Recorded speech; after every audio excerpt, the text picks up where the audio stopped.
તો આજે જમવામાં છે ચોળીનું શાક, થોડા ભાત વઘાર્યા છે, દહીં છે, રોટલી છે અને આજે ફરસાણ ખાવાની ઈચ્છા હતી તો ફરસાણ લાવેલા છે.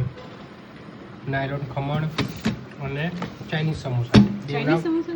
દેવના ફેવરિટ સમોસા. ચાઇનીઝનું નામ સાંભળે એટલે દેવના મોઢામાં ખબર નહીં સેવો દોડવા લાગે છે બધી.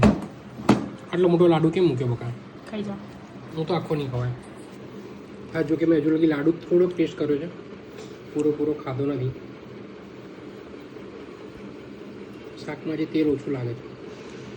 તેલ ઓછું છે ને પાણી વધારે છે. તમારું ગળું થોડું ઠીક નથી ને એટલે. ગઈ વખત જેવું છે કે થોડુંક અલગ છે ગયો વખત. કેમ? પણ જોરદાર ટેસ્ટી છે. ખબર નહીં કેમ.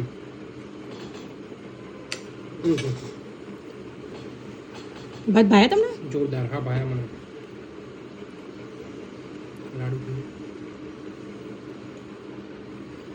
લાડુ બી જોરદાર બનાવ્યો.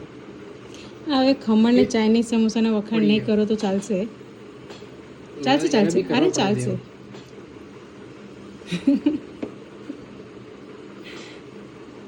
ગમે તે કહો પણ જે ગુજરાતી નાસ્તો છે ને એના તોલે કોઈ નાસ્તો ના આવે બહારનો. ગુજરાતી ફરસાણની તોલે કશું જ ના આવે. કશું ના આવે.